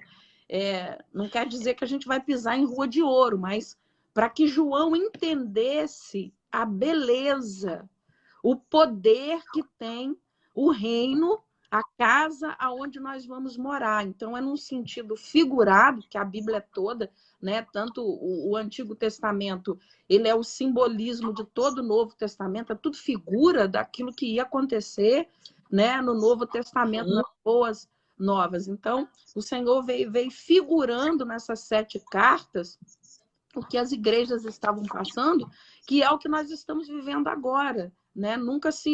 As pessoas teve tanta facilidade a tudo, até para conhecimento do evangelho. E isso está trazendo aquilo que Paulo falou, apostasia. Porque se ela não tem dificuldade, ela também vai se apostatar, porque na verdade a gente só procura Deus na hora que alguma coisa a gente necessidade de alguma coisa. Então, a igreja de Laodiceia, né, estava abastada em tudo. Então, ela não precisava buscar o Senhor. Então, ela se apostatou. Mas o Senhor falou, você tem tudo, mas você não tem nada. Muitas vezes a gente pensa que a gente tem tudo, mas a gente não tem nada. Uma pergunta aqui do Robson. Pastor, no seu conhecimento, o Senhor confirma que no céu conheceremos uns aos outros? Com certeza absoluta. Com certeza absoluta. Olha, o ser humano é constituído de 3 partes. Ele é espírito, alma e corpo. Entenda o seguinte, que o corpo, o que é o corpo?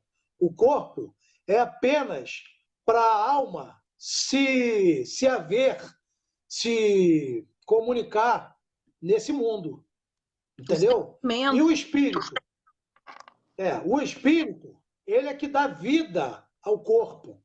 A gente chama de morte quando esse aqui, o espírito, se separa do corpo. A gente chama de morte. Então, o espírito é para dar vida ao corpo e o espírito é que faz com que a alma se relacione com seu Criador.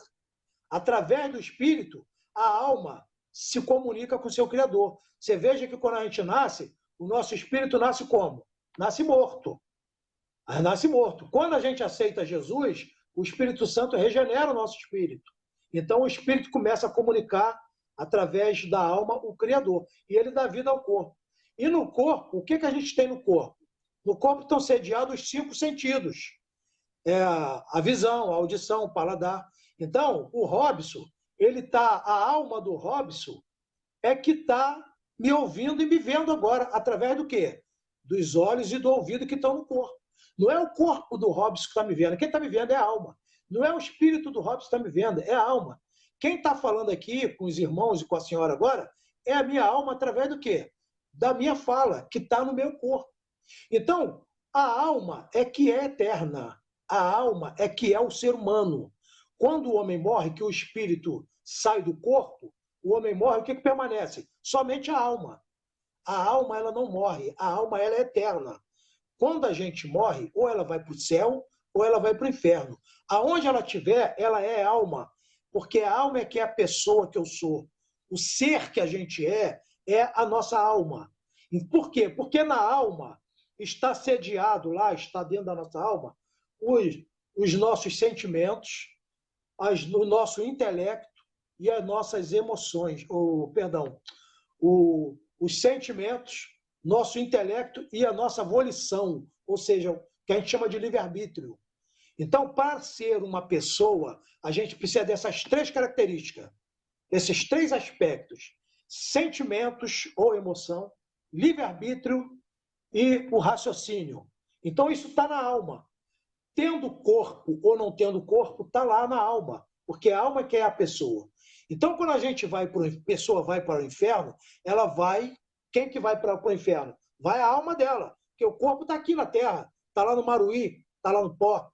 É a alma que vai. E lá ela tem consciência de por que ela está lá. Quando a pessoa vai para o céu, da mesma forma. Afinal, quando a gente for arrebatado, nós não receberemos galardão, a gente vai entender, puxa vida, valeu a pena aquele esforço. Valeu a pena toda a dor, valeu a pena toda a lágrima. Eu não posso perder a consciência, porque senão eu não vou ter o prazer de receber o galardão, ter o prazer, chorar lágrimas de alegria.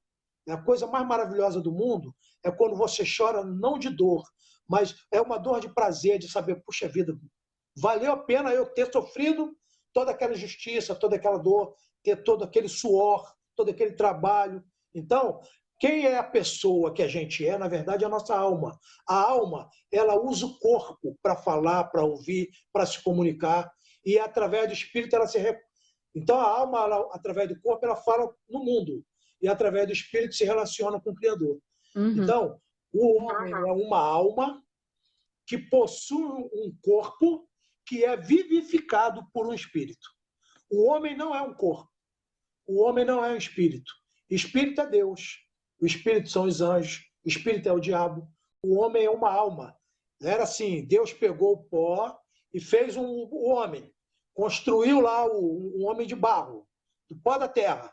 E num determinado momento ele soprou o seu espírito, fôlego de vida. Então surgiu o terceiro elemento, que é a alma. O corpo não era um homem. O espírito veio de Deus. Mas quando se juntou o espírito e o corpo, então o homem passou a existir, chamado de alma vivente. Sabe o que é alma vivente? Significa que ela é eterna a partir do momento que é criado. Tá bom? Deus é eterno porque ele nunca começou a existir. O homem não é eterno, o homem tem vida eterna. O que é vida eterna? É eterno a partir do momento que começou a existir, ele nunca mais deixa de existir. Então, eu queria dizer para os irmãos que a eternidade já começou, tá bom, amados? E a gente precisa se preocupar com a nossa eternidade. Nós já somos eternos, porque o eterno é a alma. Seja no céu, seja no inferno, a alma não morre. É verdade. Ela morre por causa do... É verdade, por causa do pecado, né? O salário do pecado é a morte, a palavra já diz isso, né? E o pecado, ele afasta o homem de Deus. É o que nós falamos no início. Não é o fato de você pecar, mas é você não se arrepender do seu pecado, né? Pecado, tem gente que acha que o pecado é só o adultério. Tem gente que acha que o pecado é só você matar alguém. Mas a mentira é pecado, a falta de perdão é pecado, tantas coisas. É como o senhor falou, a gente peca a todo instante, a todo momento. Através de ações ou omissões. Quer dizer, quando a gente faz e quando deixa de fazer. Através de palavras ou até somente de pensamento. Não está falando de tentação, não. Tentado todos somos. Está falando de quando você começa a conceber a tentação na sua mente. Então, através até de pecado, de pensamento, a gente peca. E essa questão do perdão, o Senhor falou, muitas vezes que ele ia curar, ele falou, perdoados estão os teus pecados. Né? Quando vai falar lá para ir orar por alguém que está enfermo, pede para a gente perguntar se ele precisa perdoar alguém, se tem alguma coisa, né, que ele precisa perdoar, alguma coisa que ele precisa resolver com alguém, de tão importante que é essa questão do perdão. O próprio Jesus, em várias vezes, ele falou, os seus pecados estão perdoados, né? Então, que a gente precisa perdoar, às vezes, a falha do outro, aquilo que o outro tem feito. A gente, quando vai levar a oferta, diz, deixa a sua oferta aqui, vai lá, se reconcilia com seu irmão e volta. Porque nem para ofertar a gente pode ofertar sem que haja perdão, sem que a gente haja um coração perdoador. Se o Senhor perdoou os nossos pecados, quem somos nós para não perdoar os pecados dos outros, né? Amém? Bom, a gente já vai dar aqui meia-noite, quase 2 horas de live. Já vai dar meia-noite? Eu não vi a hora passar. Então, já vai dar meia-noite. Eu acho que eu também. Por deixar, falou ali, vamos fazer vigília. Se deixar, a gente vai a noite toda. Uma bênção a gente falar das coisas do Senhor. Semana que vem tem mais. A gente vai ver essa questão aí da internet, né, pastor, para não ter esse problema, ver como que a gente pode, a melhor forma da gente poder fazer, né, para poder estar alimentando os irmãos aí com essa palavra. Só quer falar mais alguma coisa antes da gente encerrar? Não, só se tiver alguma pergunta pendente aí. Vê se tem alguma pergunta pendente para a gente encerrar. Porque eu não quero fazer acréscimo, não. Porque eu me conheço, eu sei que eu vou ficar falando muito. Ah, mas pode falar. Pode falar. Aqui não, eu fui acompanhando aqui, né, de tudo que o pessoal foi falando. Na semana que vem, a gente fala dessa questão da tribulação, como é que vai ser isso, né? Esse momento da tribulação, o que vai acontecer, né? A palavra diz que vão ser soltos demônios que ainda não estão atuando, mas que eles vão atuar num tempo aí determinado. Eu não quero falar, deixar para outra live. Eles vão atuar num tempo determinado. E aí a gente vai falar desse tempo aí, dessa tribulação, onde esses demônios vai ter um período de paz e vai ter um período de grande tribulação. E aí a gente vai falar desse momento aí. O senhor quer falar? É um momento de trevas, né? Pois é, eu só quero reafirmar o meu ponto de vista, né? A minha posição pré-tribulacionista, e que os pré-tribulacionistas eles creem que para o arrebatamento acontecer, nada mais falta, não tem nenhum impedimento para o arrebatamento. Jesus, certa vez falando sobre isso, ele disse o seguinte, olha, vocês não sabem verificar, olhar para o tempo e verificar as estações? Quando a figueira florescer, ele deu essa indicação. Porque os homens perguntaram a ele o seguinte, está lá em Mateus 24. Aliás, deixa eu deixar claro aqui que Mateus, capítulo 24, não tem nada a ver com a igreja, tá bom? Aquilo lá são para os judeus. Eu sempre explico para as pessoas que a igreja, ela aparece até o capítulo 4 do livro de Apocalipse. Do capítulo 4 até o capítulo 21, é tudo para Israel, é tudo para os judeus. Porque a igreja ela é arrebatada no capítulo 4, ela só vai ser vista novamente lá no capítulo 21, com a Nova Jerusalém. Então, quando os discípulos perguntaram para eles assim, Senhor, dize-nos quando essas coisas vão acontecer e qual o sinal que o Senhor nos dá? Está lá no capítulo Mateus 24, o discurso apocalíptico de Jesus. Ele foi motivado por essa pergunta que eles fizeram. Eles olharam lá para o templo, eles estavam no Monte das Oliveiras. O Monte das Oliveiras é um monte que fica fora dos muros de Jerusalém.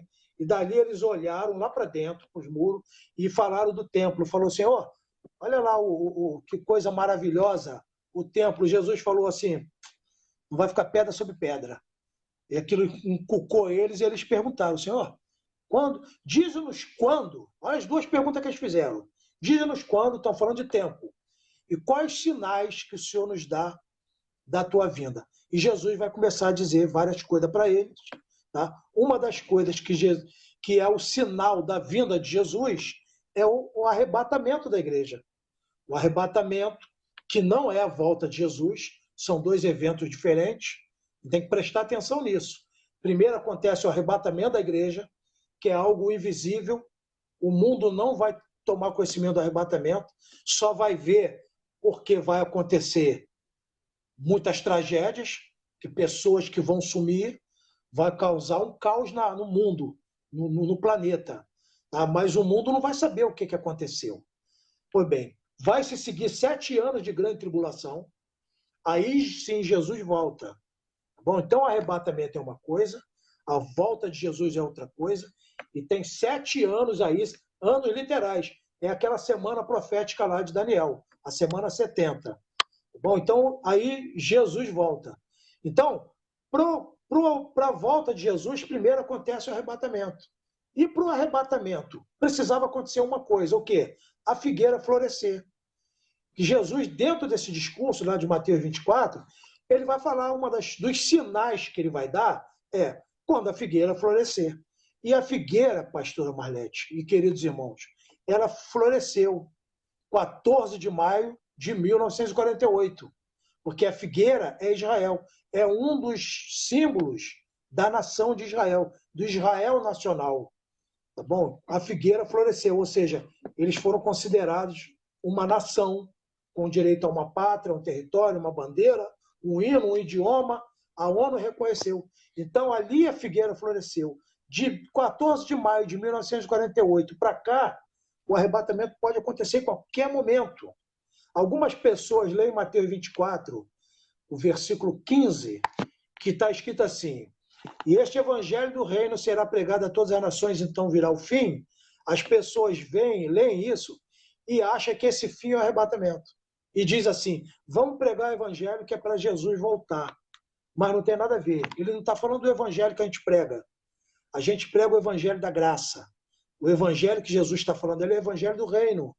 Esse evangelho será pregado por Israel, no período da grande tribulação. Eles vão estar pregando o quê? O reino de Deus, o reino visível. Porque o reino hoje, ele é invisível. O reino hoje, ele está dentro de cada crente. O reino de Deus está em cada crente. Mas quando Jesus vier, na sua volta, depois da grande tribulação, ele vai implantar o reino de Deus na terra. E ele vai reinar fisicamente. É o que a gente conhece como milênio. E os judeus, na grande tribulação, vão estar pregando isso. Assim como a gente hoje prega a graça, a salvação, olha, aceita Jesus que está voltando, eles na grande tribulação vão pregar o seguinte, olha, aceita o Messias, porque ele está vindo aí para implantar o milênio. Então eles vão estar pregando o reino de Deus. Até porque a gente não precisa pregar o evangelho para Jesus voltar, porque o evangelho já foi pregado. O mundo todo não tem um lugar que o evangelho não chegou.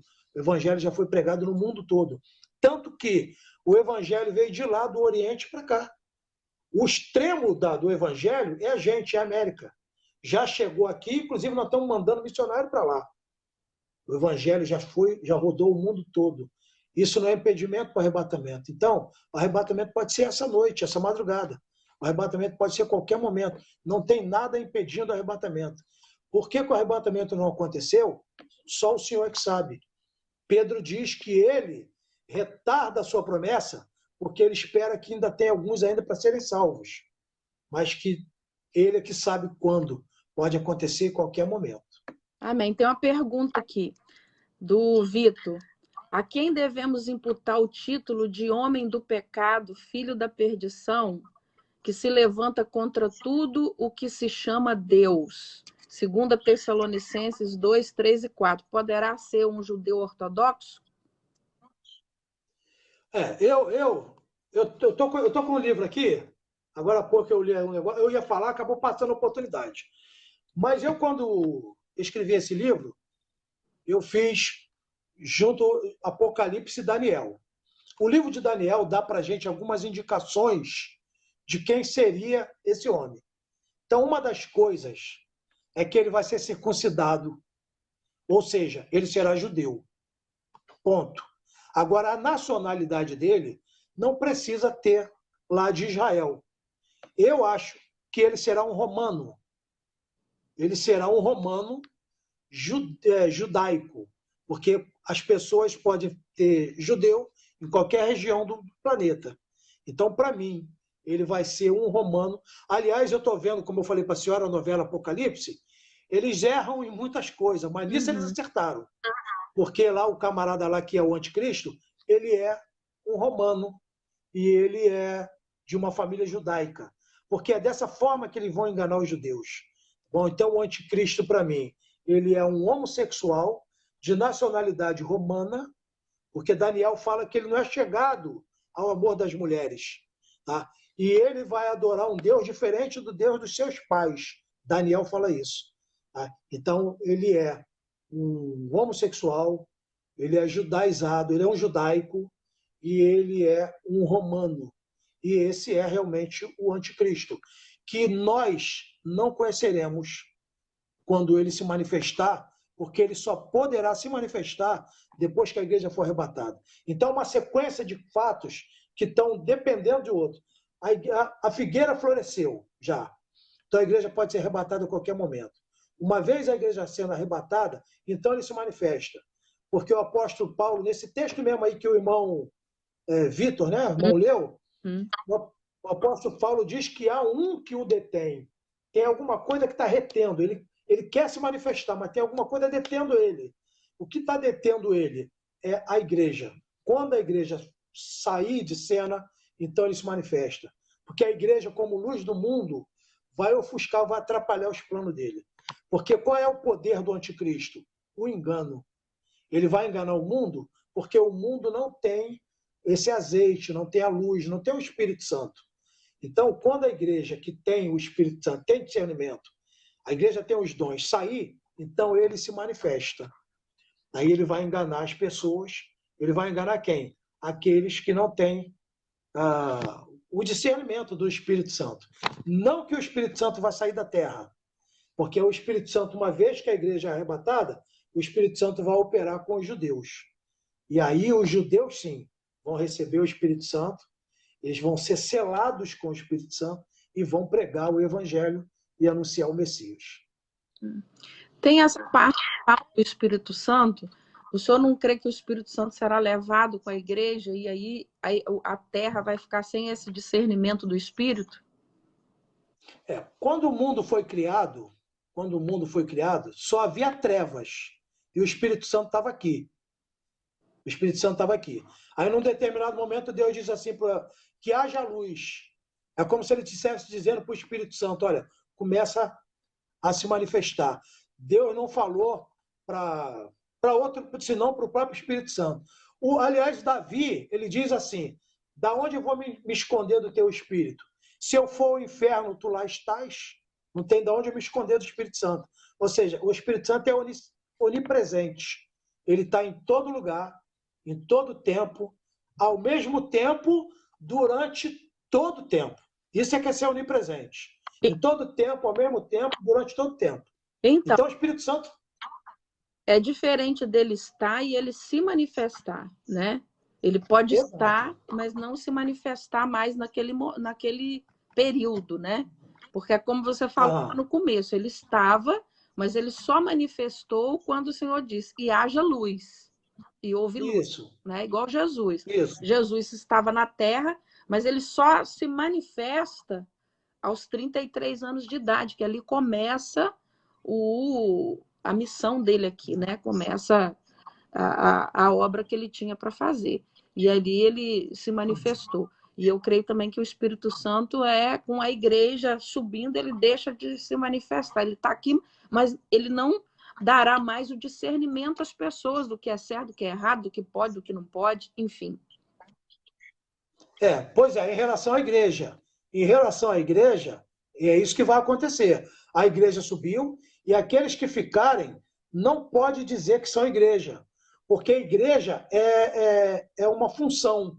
O que é a igreja? Igreja é um grupo, é um juntamento, é uma assembleia com um objetivo, ungida com uma finalidade para fazer algo específico. Isso que é a igreja. Então, o Espírito Santo não vai operar mais com a igreja. Eu gosto de usar, pastora, uma tipologia lá do filho de Abraão. Abraão falou assim para o servo dele, olha, meu servo Eliezer, vai lá na minha parentela, eu não quero que meu filho Isaac ele case com as mulheres dessa região. Vai lá e traz uma esposa. Então, o Eliezer vai lá na terra lá de Ur, né, onde Abraão foi criado, ele vai lá e, através da ação de Deus, ele escolhe uma moça, a Rebeca, e ele vem conduzindo ela como noiva para o Isaac. Então, ele passa através de deserto, ele passa através de lugares perigosos e vem protegendo a noiva. Quando ele chega, ele entra nas terras, nas campinas da propriedade de Abraão, a Sara já estava morta, o Isaac estava triste, passeando pelaquela terra. De longe, ela levantou os olhos e falou, quem é aquele ali? Aquele lá é o meu senhor, é o teu noivo, pode ir. E ali, o que o Eliezer faz? Ele se recolhe. Ele fez o papel dele, ele entregou a noiva para quem? Para o noivo. A noiva pertence ao noivo. E ele voltou às suas atividades normais. Então, eu entendo que o Espírito Santo ele é tipificado lá com esse Eliezer. Ele pegou a noiva, protegeu a noiva, e depois que entregou para o noivo, a noiva não é dele, a igreja é de Jesus. Aí nós vamos para o capítulo 7 de Apocalipse. Apocalipse, capítulo 7. Ele diz que depois destas coisas, tá, ele viu que o Espírito, ou seja, 140, eu estou sem a Bíblia aqui, tá? A Bíblia está aqui do lado, eu não quero abrir para não perder tempo. Mas na semana que vem vamos voltar nesse assunto. Então o texto diz que no capítulo 7 de Apocalipse, o Espírito veio dos 4 cantos e ele selou os 144 mil que vão fazer a obra de Deus durante o período da grande tribulação. E o que é o selo? O selo é o Espírito Santo. Sabe? O selo, o Paulo fala isso em Efésios. Vós fostes selados com o Espírito da promessa. A palavra selo, nós vamos falar mais sobre ela lá na frente, significa o quê? O que é um selo? Um selo é um lacre para preservar, para proteger. Selo fala de inviolabilidade. Sabe por que a igreja é vencedora? Cada crente é vencedor por causa do Espírito Santo. O Espírito Santo é esse selo que está em nós. E esse selo, ele traz discernimento, ele traz os dons, ele traz capacitação, ele nos reveste, nos dá coragem para fazer a obra de Deus, para enfrentar o mal. E quando os 144 mil eles forem selados, eles vão fazer a obra de Deus de uma maneira tão tremenda, eles vão pregar o evangelho como nunca foi pregado. Vai se cumprir uma promessa, pastor Marlete, que diz assim: e a palavra de Deus cobrirá a terra como as águas cobrem o mar. Isso será através de quem? Dos 144 mil, que a gente sabe que são os judeus. 144 mil é o Israel que foi selado para fazer a obra de Deus. Alguém disse já que o apóstolo Paulo ele é o protótipo dos 144 mil. É só a senhora olhar para o apóstolo Paulo, que sem dinheiro, sem saúde, sem apoio, sem nada, ele conseguiu fazer aquela obra de evangelismo, chegou até a Europa. Ele evangelizou toda a Ásia e chegou até a Europa pregando o evangelho sem condição nenhuma. É assim que os 144 mil vão fazer. Eles vão pregar o evangelho sem condição. Mas isso através de quem? Do Espírito Santo. Até porque, se o Espírito Santo não convencer, não há salvação. Ninguém aceita Jesus, ninguém se arrepende se não for através do Espírito Santo. E a gente sabe que no período da grande tribulação haverá muita conversão. Muitas pessoas vão se arrepender. Aqueles que nós falamos no início, que deixados para trás, aqueles que não foram arrebatados, esses mesmos, eles vão cair em si através de quem? A ação do Espírito Santo, que é ele que convence o homem. Amém. O Vitor está dizendo aqui que conheceu o senhor, foi aluno do senhor no 12º. O senhor evangelizou ele e hoje ele é servo do Senhor. Eu fui da mesma igreja que ele. Nós somos amigos. Nós tínhamos um trabalho, nós tínhamos uma obra. Oi? Nós tínhamos uma obra lá dentro do 12º Batalhão. Ai, Ali no horário do almoço, a gente tinha uma igreja, né? A gente tinha uma igreja lá. E o Vitor foi uma das pessoas, né, que nos dá assim, muito prazer de saber que aquela obra lá não foi em vão. Nós fizemos essa obra no 12º, fizemos essa obra no hospital da Polícia Militar, fizemos essa obra em alguns lugares. Meia hora, às vezes 20 minutos só. Todo dia, 20 minutos, no horáriozinho do almoço, a gente estava lá pregando. Ô, Vitor, um beijo para você, meu irmão. Estou morrendo de saudades. Sei que você está na Igreja Batista do Calvário. Quer dizer, você estava, não sei onde você está agora. Você precisa visitar a igreja da pastora Marlete também, mas você precisa visitar a minha igreja, que é para eu dar um abraço em você quando acabar essa pandemia. Muita saudade de você, meu irmão. Amém, amém. Vamos finalizar por aqui. Semana que vem tem mais. Riquíssimo esse momento, extraordinário. Espero que tenha tirado as dúvidas de muita gente. E as pessoas que tiverem dúvida, guarda para a semana que vem, que nós vamos estar ainda falando semana que vem, né, sobre várias coisas, esmiuçando mais esses 144, sendo pontual aí, pastor, a gente vai falar mais sobre esses 144, explicando a visão de João, o que Deus mostrou ele, mostrando gafanhoto, mostrando aquelas coisas todas, dragão, fala muito sobre dragão, né, sobre a besta, sobre os castiçais, enfim, sobre os 4 cavalos, né, as cores do cavalo, vermelho, branco, preto, enfim, amarelo. Então, a gente vai poder falar sobre essas coisas aí no nome de Jesus. Nós agradecemos a cada um de vocês. O pastor Celso tem o Facebook dele, Celso Trindade, você vai ver uma cruzinha lá, porque aparece vários Celso Trindade. O dele é o que tem uma cruzinha, uma cruz preta num fundo branco. Então, você adiciona ele lá. Eu vou logo mais jogar essa live no meu canal do YouTube, para vocês compartilharem com o máximo de pessoas que vocês puderem, tá bom? Fiquem na paz. Quero agradecer o pastor mais uma vez por estar sempre disponível para fazer a obra do Senhor. Eu tenho, assim, muito carinho pela tua vida. Aprendo muito toda vez que a gente se fala e todas as vezes que você foi na igreja lá dar o seminário de Apocalipse. Eu digitei o seu livro, as partes, as xerox que eu tinha. Eu vou te mandar, ainda estou para te mandar. Não sei se vai resolver alguma coisa. Eu preciso achar, que já tem um tempo, e vou te enviar isso aí no nome de Jesus, tá bom? Fique na paz, pastor. Deus te abençoe mais uma vez. Uma boa noite para a irmã. A irmã falou que, sobre dúvida, eu espero que a gente tenha tirado algumas dúvidas e colocado muitas outras, que é para as pessoas procurarem na sexta-feira que vem. Uma boa noite, que Deus dê descanso, dê paz, tranquilidade, que ninguém fique impressionado, né? Porque Jesus falou: eis que estou convosco todos os dias, e Ele tem o controle absoluto de todas as coisas. Amém, amém. Deus abençoe. Fique na paz. Amém.